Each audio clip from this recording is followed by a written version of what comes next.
జై శ్రీరామ్.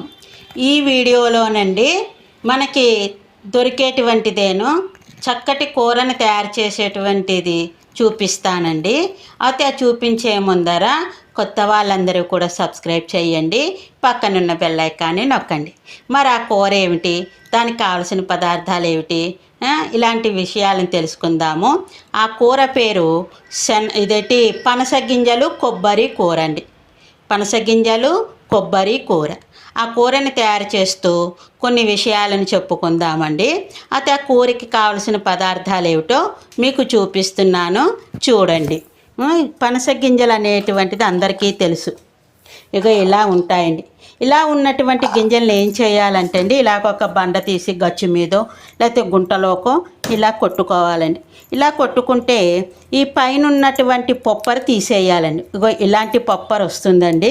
అన్ని గింజల్ని అలా కొట్టుకుని పొప్పర్ని తీసేయాలన్నమాట అండి. తీసేసిన తర్వాత ఇంకా ఇన్ని గింజలది నేను ఈ పొప్పరు తీసేసి ఇలాగ పెట్టుకున్నాను. పొప్పరు ఎలా వస్తుందో ఒకసారి చూపిస్తున్నాను అండి. ఇలా వచ్చేస్తుంది. అయితే ఇప్పుడు దీన్ని ఏం చేయాలి, ఏమిటి అనేటువంటి విషయాన్ని తెలుసుకుందామండి. ఒక కొబ్బరికాయ కొట్టానండి. ఒక కొబ్బరికాయకి ఈ చెక్కని ఈ కూరలోకి వేసుకుంటాను. చూశారు కదా, ఈ కొబ్బరి చెప్పుని తురుముతాను, అదనమాట. ఇక దీనికి కావలసిన పదార్థాలు తగినంత ఉప్పు అండి. తగినంత ఉప్పు అంటే ఈ చెంచాడు ఉప్పు ఉంటుంది, ఎక్కువ వేసుకోవద్దండి. ఎందుకంటే కమ్మటి కూర ఉప్పు ఎక్కువ అయితే తినలేము, కొంచెం తక్కువ అయితే కలుపుకొనైనా కలుపుకోవచ్చు. తక్కువ తినమంటున్నారు కాబట్టి అలాగైనా తినేయచ్చండి. కాబట్టి ఇంత ఉప్పు కంటే కూడా ఎక్కువ పట్టదు. ఇక నూనె అనేటువంటిది కూడా ఎక్కువ పట్టదండి. పోపుకే నూనె కావాలి. ఇలాంటి ఒక 2 గరిటెలు వేసుకుంటే నూనె అనేటువంటిది సరిపడుతుంది. మరి పోపుకు కావాల్సిన పదార్థాలు ఒక చెంచాడు మినపప్పు కావాలండి. అలాగే ఒక చెంచాడు శనగపప్పు వేసుకుందాము. కొంచెం ఎక్కువ తక్కువైనా పర్వాలేదు. ఒక అర చెంచాడు జీలకర్ర వేసుకోవాలండి. ఒక అర చెంచాడు ఇలాగా జీలకర్ర వేసుకుంటే సరిపడుతుంది. దీంట్లోకి ఇంగు కానీ ఉల్లిపాయ కానీ వెల్లుల్లిపాయలు కానీ ఇలాంటివి ఏమీ అవసరం ఉండదండి. వేసుకున్నా బాగుండదు కూడా. ఇక కరివేపాకు తాలింపులో వేసుకుంటే చాలా బాగుంటుంది. ఒక 2 రెబ్బలు కరివేపాకు కూడా వేస్తండి. ఇగో ఇలాగ ఒక 1/4 టీ స్పూను పసుపు వేసుకుంటే సరిపడుతుందండి. ఇది తయారు చేయడానికి కావలసిన పదార్థాలు.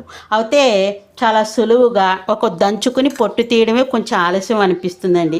ఇది చేసేసుకుంటే అండి ఇక కూర చాలా దీన్ని కడగవలసిన పని లేదండి. శుభ్రంగా గింజల పై పొట్టు తీసేసుకోవడం.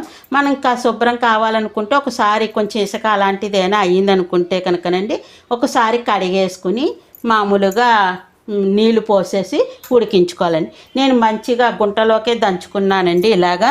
కాబట్టి దీనికి గింజలే శుభ్రం చేసేసాను. ఇలా వచ్చిందండి. ఈ వచ్చిన దాన్ని చిన్న కుక్కర్లో పెట్టుకుంటున్నానండి. ఇలా ఇందులోకి వేసేసాను. ఇందులోకి వేసేసాక ఒకసారి నీళ్లు పోసి చూపిస్తున్నాను, చూడండి. చూడండి, ఇగో ఈ గ్లాసుడు నీళ్లు పోసాను. చూసారు, ఈ గ్లాసుడు నీళ్ళు ఇలాగా పోసాను. పోసిన తర్వాత కొద్దిగా ముక్కలకు ఉప్పు పట్టాలి కాబట్టి ఇగో ఇంత ఉప్పు వేసేసానండి. వేసేసి ఇగో చిటికెడు పసుపు కూడా వేసేస్తున్నానండి. చిటికెడు పసుపు కూడా అదిగో వేసేసండి. వేసేసి ఇలా కలిపండి. కలిపిన తర్వాత దీన్ని సిమ్లోనూ కాదు హైలోనూ కాకుండా మీడియంలో పెట్టుకొని 3 విజిల్స్ రానిస్తే సరిగ్గా మెత్తగా సరిపడుతుందండి. మనకి ఇంకా డౌట్గా ఉందనుకోండి, కొంచెం సిమ్లోకి మార్చి 1 నిమిషం ఉంచేసి కట్టేసామనుకోండి, అప్పుడు ఇంకా మనకి డౌట్ ఉండదు. ఇలా హైలో పెట్టుకుంటే 4 విజిల్స్ అయినా రావాలి. వచ్చిన తర్వాత సిమ్లోకి మార్చి ఒక 2-3 నిమిషాలు ఉంచి కట్టేసేయండి.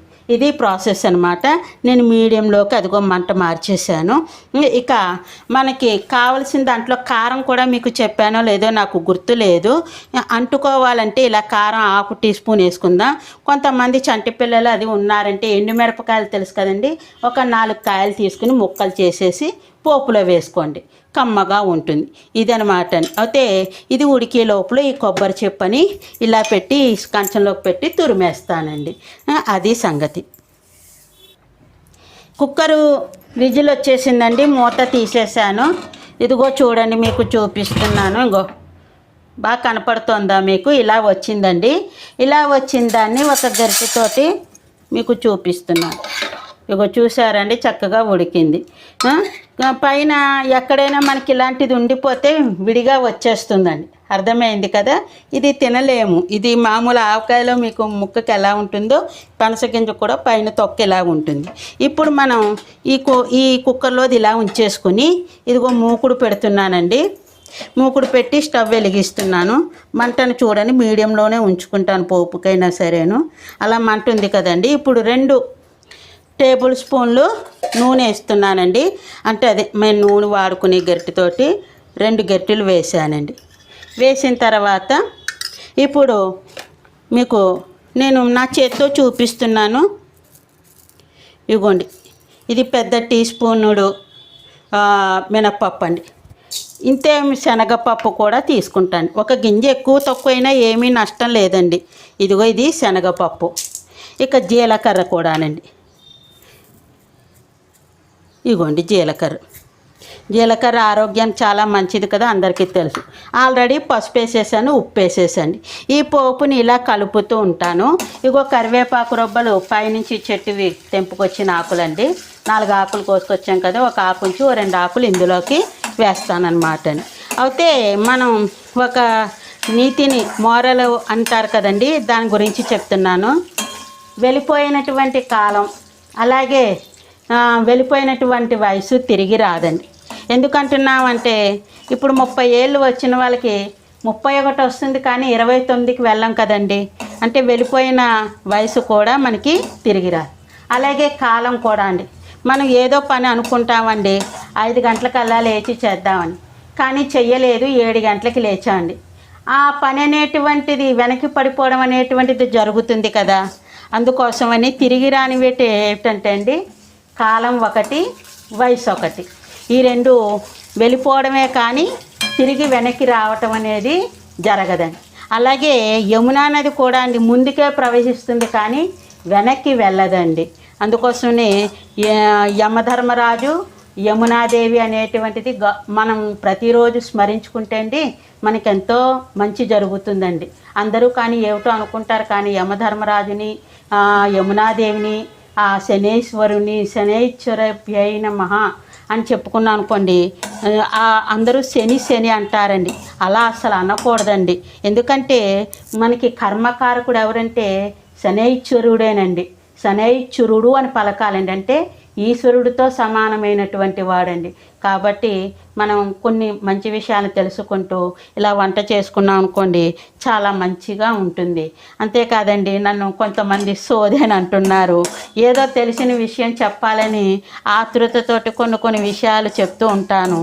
దానివల్ల కొంచెం మీకు ఇబ్బందికరంగా ఉండొచ్చు, కానీ ఒక ఉపాధ్యాయురాలుగా నాకు ఆ చెప్పేటువంటిది గుణం ఉంది కాబట్టి అలా చెప్తూ ఉంటాను. పోపు ఎర్రగా వచ్చేసిందండి. ఇదిగో 2 కరివేపాకు రొబ్బలు కూడా వేసేసాను. అలాగే కొబ్బరి తురిమేసాను కదండి, కొబ్బరిని కూడా ఇందులోకి వేసేస్తున్నాను. చక్కగా ఒక కొబ్బరి వేసేటప్పటికి ఆ పోపు కరెక్ట్గా వచ్చేస్తుంది. చూడండి ఒక్కసారి ఎలా బాగుందని. తురుముకోవడం వల్ల చక్కగా ఇలా తెల్లగా బాగుంటుందండి. చేత కానప్పుడు చిన్న ముక్కలు వేసి మిక్సీలో పట్టుకోండి. ఈ కూరంతో భుజాలకు కూడా ఒక రకంగా ఎక్సర్సైజ్ అనే చెప్పచ్చండి. అది ఇప్పుడు ఇలా వేగింది కదండి. కారపొడి కూడా ఇగో ఇంత అండి చూపిస్తున్నాను, చూసారు కదా. ఇదండి, పిల్లలు ఉంటే కనుకనండి కొంచెం ముక్కల కింద చేసేసుకుని వేసుకోవడమేనండి. ముక్కలు తెలుసు కదా మీకు. ఇప్పుడు ఈ కూరని వేసేస్తాను చూడండి. ఈ కూరని వేసేసాను. నీళ్ళు ఎక్కువ కూడా లేదు, మంచిగా ఉడికిందండి. మరి ఇది ఎందుకు ప్రయోజనం అనుకుంటారండి. దీంట్లో చాలా ప్రయోజనకారైనటువంటి విటమిన్స్ ఉన్నాయండి. ఈ పనస గింజల పొడిని కూడా చేసి మార్కెట్లో అమ్ముతున్నారు. షుగర్ వాళ్ళకి చాలా మంచిది అని చెప్తున్నారండి. అలా తెచ్చుకునే బదులండి, అంటే అది తెచ్చుకోకూడదని కాదు, ఈ పనస గింజలు దొరికినన్నాళ్ళు పనస గింజలతో రకరకాల ఐటమ్స్ని చేసుకోవచ్చండి. చూసారా కలర్ఫుల్గా ఎంత బాగా వచ్చిందనో. ఇప్పుడు ఈ పనస గింజలు కొబ్బరి కూర చూపించాలి. పనస గింజలతో మరొక ఐటెం తోటి మరొకసారి చూపిస్తాండి. ఈ పనస గింజల కూర ఎలా తినచ్చు అంటే అండి, ఇది ఉదయాన్నే మనం బ్రేక్ఫాస్ట్ కింద ఇంత తినేసండి, చిన్న కప్పులో పెట్టుకుని తినేసి మంచినీళ్ళు తాగితే ఆ రోజు బ్రేక్ఫాస్ట్ అయిపోతుంది. మరి అన్నంలో కూడా అద్దుకు తినచ్చండి కూరని, అన్నంలోకి తినచ్చు. అన్నంలోకి అయితే కొంచెం పులుసో సాంబార్ లాంటిదో ఉంటే చాలా బాగుంటుంది. మధ్యాహ్నం స్నాక్స్ కింద తినచ్చండి. అది అయిపోయిందనుకోండి, కొంతమంది 2 పళ్ళు ఇలాంటి కూర తినేసి మంచినీళ్ళు చొక్క తాగేస్తే ఆ రోజు రాత్రి టిఫిన్ కింద కూడా అయిపోతుందండి. ఇన్ని ప్రయోజనాలు ఉన్నాయి దీంట్లో. ఉండేటువంటి విటమిన్స్ అనేటువంటిది అందరికీ తెలుసున్నటువంటిదేను, నేను ప్రత్యేకించి చెప్పవలసిన పని ఏమీ లేదు. కాబట్టి మరి కూరని తయారు చేసుకోవడానికి మీకు అందరికీ తెలిసింది కదండి. ఎలా పనస గింజల్ని చితకమొత్తేసుకుని తొక్క తీసేసి దాన్ని ఒక గ్లాసు నీళ్ళు పోసి కొంచెం ఉప్పు పసుపు వేసేసి ఉడికించేసుకుని కొబ్బరి తురిమేసి పోపు పెట్టేసి పోపులో కూర వేసేటివేనండి. ఇంతేనండి, ఎంత సింపుల్గా ఉంది. అన్ని పదార్థాలు మీకు విపులంగా చెప్పాను. మరి కూరని తయారు చేసుకుని ఈ కూర ఎలా వచ్చింది, ఎలా ఉంది అనేటువంటిది కామెంట్స్లో తెలియజేయండి. మీ కామెంట్స్ అనేటువంటిది నాకు బూస్ట్లా పనిచేస్తుందండి. మరి అందరూ ఒక లైక్ చేయండి, షేర్ చేయండి. మీకు తెలుసున్న వాళ్ళ చేత లైక్ షేరు చేయిస్తూ సబ్స్క్రైబ్ను కూడా చేయించి ఈ పెద్దమ్మని ఎంకరేజ్ చేయండి. ఎన్నో విషయాలు తెలుసుకుంటూ ఆ విషయాలన్నిటినీ మీకు ఈ వీడియోల ద్వారా తెలియజేస్తాను. మరి నాకు తెలుసున్నట్టు మటుకి నా పెద్దల నుంచి నేర్చుకున్నటువంటి అంశాలతో మీ ముందుకు వస్తూ ఉంటాను. మరి ఇక అందరికీ కూడా అండి ధన్యవాదాలు. మీ సూర్యకుమారి. లోకాన్ సమస్తాన్ సుఖినో భవంతు.